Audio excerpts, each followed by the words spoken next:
everybody, welcome to my channel. My name is Alex and today I'm going to be giving you my May media wrap up. So in this video, I wanted to tell you guys about all the TV shows, movies, and podcasts that I experienced in the month of May. Earlier in the month, I was in a little bit of a reading slump and I didn't read that much in the first half, so that led me to watch a lot more movies and TV, and then I listened to some podcasts throughout the month. So I thought that I would just make a whole separate video talking about everything that I consumed in the way of media. So without further ado, let's get started. So first I wanted to share with you the 3 TV shows that I watched in May. The first TV show that I watched in May was Special, which is a Netflix original series. This series follows a character named Ryan who is gay and has cerebral palsy. And he gets an internship to kind of a BuzzFeed-esque corporation, writing think articles, list articles, things like that. And it's just him trying to navigate life. He gets his own apartment, he's trying to date, he's trying to fit in with his new friends at his new job. And it's really just a heartwarming show. It's really funny. It's definitely not for everybody. I think you have to have a certain sense of humor to kind of be into it. But if you're looking for something quick to binge, this is definitely the one for you. It only has 1 season out. And it only has 8 episodes, and each episode is only 15 to 20 minutes each. So literally, if you have 2 hours to spare, you can get through this whole first season. And I finished it in 2 days. So it's really quick to get through, really funny. There are some twists and heartwarming moments that will make you want to continue watching, mixed in really well with the more serious aspects of Ryan's life. Now, like I said, there is good representation in here. The main character, Ryan, is gay and has cerebral palsy, and his best friend in the show is Indian. So there is a lot of representation, none of which I can personally speak to, but I did enjoy watching that play out on screen. So overall, if you haven't watched Special yet, I would definitely recommend checking it out if it sounds like something you'd be interested in. It's a really quick one to get through, so if you end up not particularly liking it, at least you didn't waste that much of your time. The second show that I watched in May was, of course, Game of Thrones. I know that everybody on the internet has been talking about the ending of this show. I honestly thought that it was really well done. Of course, there were parts that I was disappointed in, but there were parts that I thought were done really well. I really loved seeing this whole series come to fruition and wrap up. I overall was satisfied with the ending, even though it wasn't exactly what I wanted. Again, there were parts I really didn't agree with, and if you want me to make a spoilery video about that, I will go into my thoughts on that. But just to kind of keep it non-spoiler, overall I was satisfied. I haven't read the books, so I don't have anything to compare it off of, but I think overall Game of Thrones is one of the most expansive, well-shot, well-casted, just well-done shows that we have ever had.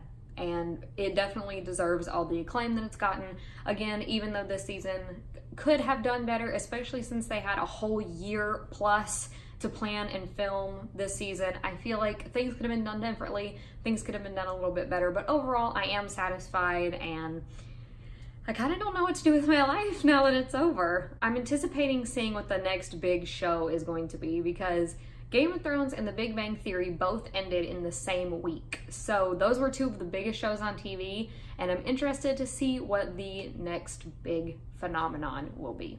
And going off of Game of Thrones, since I had an HBO subscription for a little bit to watch that, I also watched Big Little Lies this month, which is on HBO. As of right now, there's only 1 season out. I think there are 8 episodes in it as well, and each episode is about 45 minutes to an hour long. This TV show is based off of the novel Big Little Lies by Liane Moriarty, and let me tell you, the cast in this show is all-star. We've got Shailene Woodley, Reese Witherspoon, Nicole Kidman, Zoe Kravitz, like the dude that was the brother in Step Brothers, I don't know his name, Adam something. This is a star-studded cast, and season 2 Meryl Streep is coming into the cast, so I'm very excited for that. If you don't know what this is about, it follows several moms whose kids all go to elementary school together. In the book, the kids are in kindergarten, but in the show, the kids are in 1st grade. And in the very beginning, you find out that there has been a murder. You don't know who's murdered, you don't know who murdered them, you don't know how they were murdered, but you get to watch things unfold back and forth between them interviewing witnesses, trying to see what happened in the murder, get the full picture, and then between these moms intervening in each other's lives and their kids' lives and just kind of watching everything unfold. There are definitely some trigger warnings in this show and in this book. There are trigger warnings for rape, for abuse, for assault. Pretty much any trigger warning that you can think of, it is in this show. So it's not for the faint of heart, but if you like Liane Moriarty's work, if you like any of the actresses that I listed earlier, if you like mysteries, if you want something to keep you on the edge of your seat and have something to really binge, I would definitely recommend this one. I am excited to see where season 2 is going to go. Season 1 ends where the book ends. So season 2 is all brand new material, and I'm very excited to see where they're going to take the narrative. Now on to movies. The first movie that I watched was a documentary called Knock Down the House, and this is another Netflix original. This follows 4 women running for Congress in last year's election, one of which being Alexandria Ocasio-Cortez. I loved the way that this was shot. I feel like it was expertly done. It gave so much attention to the grassroots movement of trying to get these 4 women elected into Congress. Whatever your political stance, I feel like this is a good watch just because it really does get you into the background of what it's like trying to get on the ballot, coming from a grassroots campaign. These women who are coming from nowhere, they aren't career politicians, they don't necessarily have a big political background, going up against these incumbents that have been politicians their whole life. They're really well known by the community, and just that struggle of trying to find a voice and speak up for their community and speak up for what they believe in. I thought that it was really inspiring. If you are a fan of Alexandria Ocasio-Cortez, you will love this. I loved seeing her kind of backstory, seeing a more well-rounded picture of her and her campaign, what she stands for, and just watching her win her spot in Congress. This is a really powerful and heartwarming documentary, and I really felt empowered at the end of it, especially if you're a woman. I feel like this is really empowering, and it kind of shows what it really takes, the drive and the grit and the determination that these women have had to have, not only in the race to Congress, but just in their lives. So if you're interested in politics at all, or if you want to get a little bit more insight into the congressional race, I would definitely give this one a watch. It's about an hour or an hour and a half long, so it won't take up too much of your time, but it's definitely worth the watch. The next movie that I watched was Extremely Wicked, Shockingly Evil and Vile. This is Zac Efron's new movie where he plays Ted Bundy and Lily Collins plays his girlfriend throughout the movie, and it's just basically a life story of Ted Bundy, following him as he is committing these crimes. So a little backstory on my perspective coming into this. Back in February, my husband and I had to drive from where we live in Tennessee up to Michigan. So on our road trip, we watched the Conversations with a Killer series on Netflix that is a 4-part series documenting Ted Bundy's life, and it's got some interview clips from him before he was executed. I really didn't know anything as far as details about Ted Bundy before I watched the Conversations with the Killer. I just knew who he was. I knew a couple of the names of a couple of his victims and just a few little snippets here and there about him, but I didn't know a whole lot. So watching Conversations with the Killer, that one, even though I didn't watch it in May, and this isn't like an official review, I would definitely say go ahead and watch it if you haven't already, because it gives a really thorough outlook into Ted Bundy's life, into the crimes that he committed, and kind of his timeline.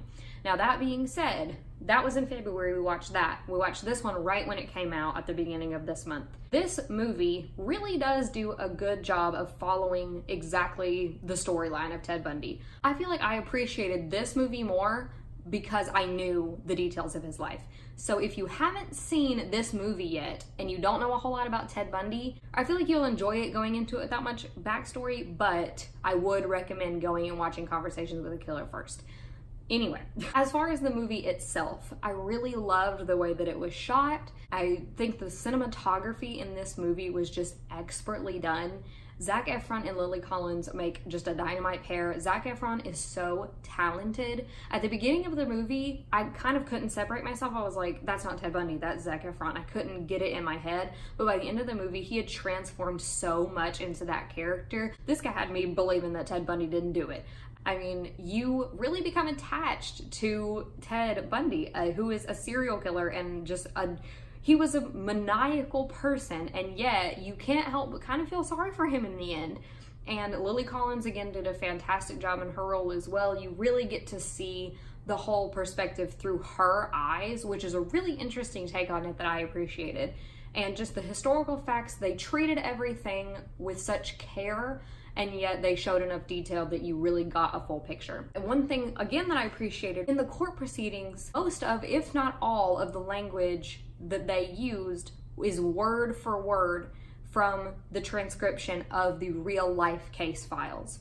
So if you watch Conversations with the Killer and you see the court hearings of Ted Bundy's and you hear what the judge says to him and what the attorneys are saying to each other, those exact words that they say is the script in this movie, which I thought was very, very well done. That might be a legal issue that they have to do it like that, but they were still delivered perfectly. It just really brought it all together, and it gave you an extra element, especially if you've watched Conversations with a Killer and you can identify those lines. Even the title of this movie, when Ted Bundy is finally sentenced guilty and he is sent to death, the words in the title are words that the judge says to Ted, trying to describe his acts. So just overall, this movie was incredibly well researched, well done, well cast. I would 100% recommend it to anybody who's interested. In the last 3 movies that we watched this month, I'm gonna kind of put together. As you guys know, Avengers Endgame came out in April. I have watched it and I absolutely loved it, but I actually haven't seen a lot of the earlier MCU movies. So my husband and I decided to go back through and watch them all. I will say that we did skip over The Incredible Hulk. We haven't watched that one. We were gonna watch them in order, but we skipped The Incredible Hulk. I don't know if we'll go back to it or not. I'm not particularly that interested in that one, and I can kind of fill in the blanks of what I need to know. But the movies that we watched this month are Iron Man 1, Iron Man 2, and Thor. Love them all. I had seen Thor before, but it was way long time ago. I really liked getting back into that world, getting to remind myself of where Thor came from and his kind of backstory. And of course, Iron Man 1 and 2 I actually hadn't seen, but I did really enjoy them. It really helped me. Obviously, I knew what happened in these movies because I've been keeping up with the MCU, but actually watching the movies really gave me a better insight, as you would imagine that it would. Gave me more insight into Tony's character, into Pepper Potts, into just kind of the backstory of how we wind up where we do throughout the MCU. So if you haven't ever watched these or you haven't watched them in a while, I would definitely give them a go, especially if you did just watch Endgame. It's nice to have a refresher and just kind of see where we came from. So, I mean, you can't go wrong with the Marvel Cinematic Universe. You just really can't. And last, really quickly, I wanted to talk to you guys about 2 podcasts that I listened to this month. I am an avid podcast listener. I have a ton of podcasts that I really, really love, but 2 have stuck out to me this month in particular. And the first one is called Hey Riddle Riddle. This, kind of what it sounds like, is a group of 3 friends who get together and solve these ridiculous riddles. These 3 are improv actors that live in Chicago, and throughout the show they will solve some riddles, and if they come upon something funny, they will just randomly break into an improv scene and do a little scene before they get back to the riddle. This one does have an explicit rating, so there is some language, things like that. If you're uncomfortable with that, you might want to skip this one. And it definitely, there is a certain sense of humor to it. I have been listening to this one for quite a while now. I'm actually trying to catch up. They started the podcast back in the middle of last year, I believe, and I am listening to their episodes from January or February right now because I do like to listen to them in order. I would recommend going back and listening to the first couple episodes and seeing if it's for you. There is not really a continuous story or anything that goes through it. It's just kind of whatever they do that week. But some of the jokes and the references that they make, you will understand better if you go back to the first episode and listen from there. But overall, if you need something to laugh at, definitely go for this one. If I ever need to pick me up, if I'm having a bad day, if I'm mad about anything, I just go and listen to an episode of this. They're about an hour long, and it never fails to crack me up. This is the funniest thing I've ever listened to. They're just hilarious. I love everything about them. If you haven't listened to it, it's a weekly podcast. You can find it on Apple, Spotify, wherever. I definitely recommend going to listen to it.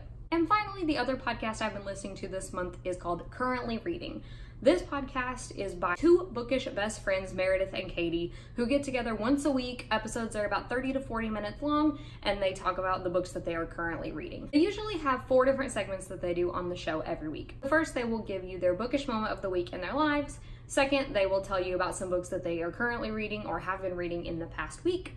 Third, they will do a mini deep dive on a different topic. And fourth, they will press a book into their readers' hands. This podcast is really well thought out, and I've gotten a ton of good book recommendations from this podcast. They do have guests on every now and again. Sometimes it's just friends of the podcasters, and other times it's authors. They've done mini-sodes with various authors throughout their time on the show, which I've really enjoyed listening to. It gives you kind of a backstory into the writing process. These 2 ladies mainly read adult fiction, so that's most of the recommendation that you will get.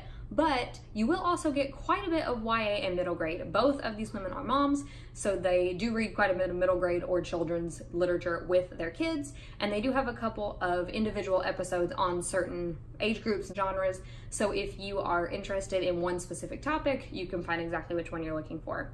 They are also very good about putting in their show notes exactly what books they're talking about and exactly when they are talking about them. So if you see one and you want to jump straight to it, they even leave Amazon links that you can click and go and buy the book right there. So very well thought out. You can tell that it's very meticulously crafted and that they are both so passionate about reading, and listening to them every week is just a great way to get new book recommendations and kind of recollect myself and get myself more motivated about reading. Both of them read a ton, but Katie in particular, she is a homeschooling mom of 4, and she reads over 200 books a year. Tell me how you do that and don't lose your freaking mind. But she is incredible. They're both incredible. If you haven't heard this one, go and give it a listen. Again, you can find it on Apple Podcasts, Spotify, wherever you get your podcasts. So that is it for my May media wrap up. If you guys have watched or listened to any of the things that I talked about in this video, feel free to drop all your thoughts in the comments down below. So until next time, bye!